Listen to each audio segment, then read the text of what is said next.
Hi everyone, I have prepared the proposal you asked for. Without wasting any time, let's get to it. As we all know, the reason of this proposal is because of recent Oscar so White fiasco and how it was handled. First, I am going to highlight to everyone how it all began. While the issue of lack of diversity is a broad one and has existed long time before, the Oscar so White controversy began with April Rain's first tweet about it in Jan 2015. Although it got a significant attention at that time, but there was no visible response from Academy altogether. It resurfaced, it was reused in Jan 2016, it went viral, it was everywhere, it exploded on social media. There were like 100,000 tweets about it every hour. Even the high profile celebrities came out and they expressed their strong displeasure about it and their wish to boycott it, which affected the Academy's image, and Academy went into full-blown crisis. One thing which is very important to note, the only official response from the Academy came in Jan 2016. That was a statement from President Sherrill, followed by some rules which proposed some reforms about diversity and about memberships and things like that. According to me, that is damage control, that is not damage prevention. So in my opinion, the communication from the Academy was not handled effectively, as there was insufficient monitoring and awareness. The reason I say this is because the actions taken by Academy received good reaction, and this shows that Academy has its intentions toward the issue in the right place, but it was not communicated effectively. So in order to do that, I will present my communication strategy for next 5 years. My communication strategy will follow this process as shown as overall procedure to handle any kind of issue or problem and to produce the best possible outcome. As you can see, monitor, control, plan, delegate. To begin with, we will have two types of teams, one for internal communication and one for external communications, and they will work in hand with each other. So the whole process is very well planned and efficient and no information is missed out. The communication management strategy contains a description of the means and frequency of communication to the parties, both internal and external, to the organization. It facilitates engagement with stakeholders through the established means of control and bidirectional flow of information. Internal communication team will handle the communication which is internal to the organization, and external communication team will handle the communication which is external to the organization, that is like, for example, stakeholders, fans, actors, and list goes on. So moving on, in order to achieve the process, we need to follow the strategic stages which has been explained in detail. There are 7 stages. Stage 1, identifying the problem. The purpose of this stage is to identify and define what the issue is. The purpose of this stage is basically to determine what were the reasons behind it, what were the options associated with it, what are the expected benefits, what are the expected disbenefits, what is the time scale, how much time it's going to take to finish it, what are the costs associated with it, and what are the major risks associated with it. Roles and responsibilities. One thing to note here, in my strategy, I have very well defined the roles and responsibilities from top management to the bottom. For example, in this stage, management is responsible for providing mandate and to define standards to which strategies needs to be developed. Executive will be responsible for the issue and the communication manager will prepare the strategy. Stage 2, organization. The purpose of this stage is to define and establish the structure of accountability and the responsibilities, the who. To begin with, we'll talk about communication management team and who will be the part of it.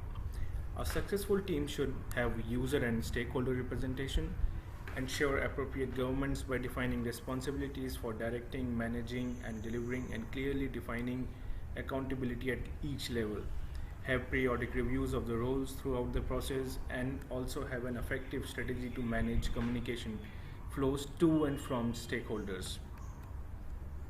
These are some of the facets of a communication manager. A communication manager is the whole soul of a process. When there is some issue, he is responsible for planning, he is responsible for communication, teamwork, and the list goes on. Now we come to the levels of management. We talked about the who, as you can see, the top management, and then the directing. Directing is board members or executive, followed by managing, that is communications manager, and followed by delivering, that is team manager. And directing, managing, delivering together is known as communication management C. So as you can see, all of the people are engaged and everybody knows who will do what. Roles and responsibilities. As I said before, it is very important part of my strategy. Everybody should know what they have to do. That will smoothline the process and will help in effective results. Stage 3, quality. The purpose of this stage is to define and implement the means by which process will verify outcomes that will fit the specified purpose. To start with, I'd like to give you an example. The quality expectation for a water pump in a remote village is that it is robust enough to last a lifetime. Whereas, because the oil pump in a racing car needs to be as light as possible, it may only need to last the duration of one race. In case of water pump, durability is the expected outcome, and in the case of oil pump, lightness is the expected outcome. So we need to apply the same concept in the terms of information, which will further help you to ensure expectations, enable the desired benefits to be achieved subsequently, and will further again help you to implement of continuous improvement, ensures coordinated activities to direct and control, and also ensure effective cross-functional communication through stakeholder engagement.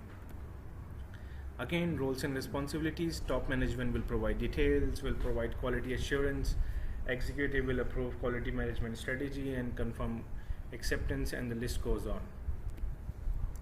Stage 4, planning. The purpose of this stage is to facilitate communication and control by defining the means of delivering the outcomes, the where and the how, by whom, and estimating when and how much. The very act of planning helps the communication management team to think ahead, to mentally rehearse the process. It is such rehearsals that enable omissions, duplications, threats, and opportunities to be identified and managed. Effective management relies on effective planning, as without a plan there is no control. Planning provides all persons involved in the process with the following: what is required, how it will be achieved, by whom, what events will happen, when they will happen, whether the targets are achievable or not. Poorly planned strategies cause frustration, waste, and rework. There is a waste of time, there is a waste of money, there is a waste of resources. There are some planning levels, as you can see: management plan, communication plan, delivery stage plans, team plans, and exception plans. An exception plan is a plan prepared for the appropriate management level to show the actions required to recover from effect of a tolerance deviation. When we talk about tolerance deviation, it is when you can see the process deviating from its original path and will not produce the required outcome. So in order to do that, we need to have exception plans, and also we can say them as a plan B. Again, we come to roles and responsibilities. Top management will set tolerances, document them in mandate, approve exception plans, provide planning standards. Executive will approve the plan, define tolerances, approve exception plans. Communications manager will design the plan. Team manager will prepare team plans, and the list goes on. Stage 5, risk management. The purpose of risk theme is to identify, assess, and control uncertainty and improve the ability of the project to succeed. What we are trying to say here is, it is process objectives that are at risk. These will include completing the process to a number of targets, typically covering time, cost, quality, scope, benefits, and risk. So risk taking in the process is inevitable, since processes are enablers of change, and change introduces uncertainty, hence risk. Management of risk should be systematic and not based on chance. Management of risk is based on number of risk management principles. Understand the context, involve stakeholders, which is very important, establish clear objectives, develop risk management approach, establish a support structure, monitor for early warning indicators. Again, this is a very important point.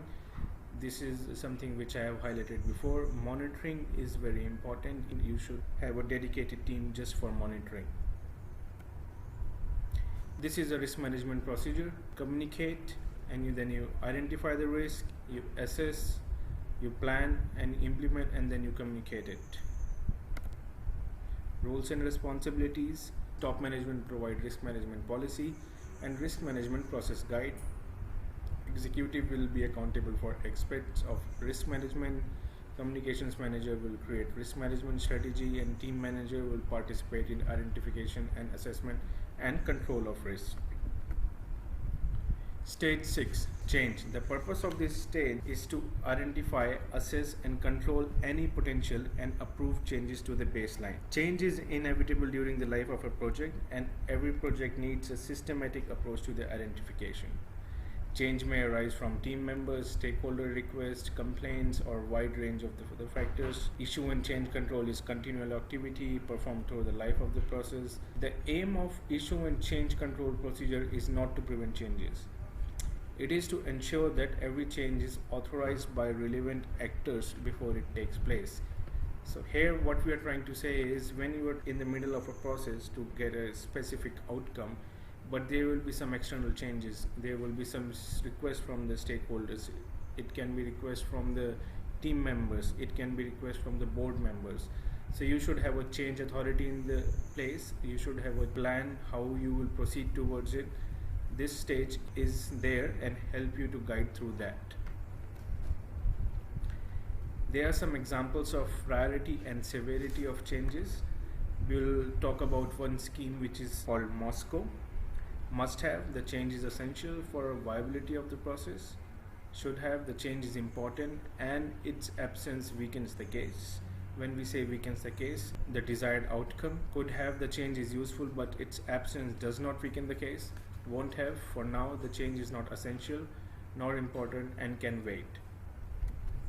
Roles and responsibilities, again top management will provide strategy for change control, issue resolution. Executive will determine the change authorities, set the scale, respond to requests for advice from the communication manager, and the list goes on. Stage 7, progress. The purpose of this stage is to establish mechanisms to monitor and compare actual achievements against those planned. This is a very important stage. This is also the last stage of the process. The purpose of this stage is to measure the achievement, what we have done so far. Is that in the line of the purpose we are working for? Is objectives which we are aiming to achieve, they are in line or not? This strategy provides mechanisms for monitoring, control and enabling critical assessments of ongoing viability. Control of progress is all about decision making and is central to communication management, ensuring that the process remains viable as planned. Progress is measure of the achievement of the objectives of a plan. This is a progress reporting structure. As you can see, from top management to the bottom, there is a flow of tolerances from top to bottom. There are tolerances have been defined at each level, and each level follows them, and from bottom to top the progress reports goes up into the top, and so that everybody is on the loop and everybody is on the same page. Roles and responsibilities. Top management will provide tolerances, document them in the mandate, make decisions on exception plans. Executive will provide stage tolerances. Communications manager monitor progress against stage plans. Team manager produces checkpoints, produce highlight reports and stage reports, and the process goes on. So this is the end of the stages. Now we will talk about stakeholder engagement. Stakeholder engagement is the process of identifying and communicating effectively with those people or groups who have an interest or influence on the outcomes. It is usually done at the top management, and parties external to it have a very powerful influence on the team. And effective communication with key stakeholders, both internal and external to the organization, is essential for success. So coming to the conclusion, in order to have an effective communication with the stakeholders, for example, actors, fans, employees, etc., you need to follow all the practices and all the steps are followed, all the information has been used, all the resources has been used up to the mark. So everybody is on the same page within the organization and outside the organization, and once the information is being released from the academy, everybody knows what's going on and what their role is. Some other relevant information: this strategy or model can be used whatever the scale, complexity, geography or culture of the organization.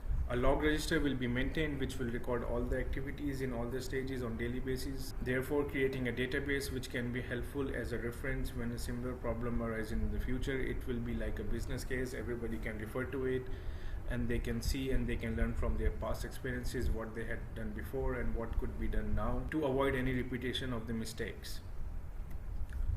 That would be all from me. I hope you find this useful. Thank you.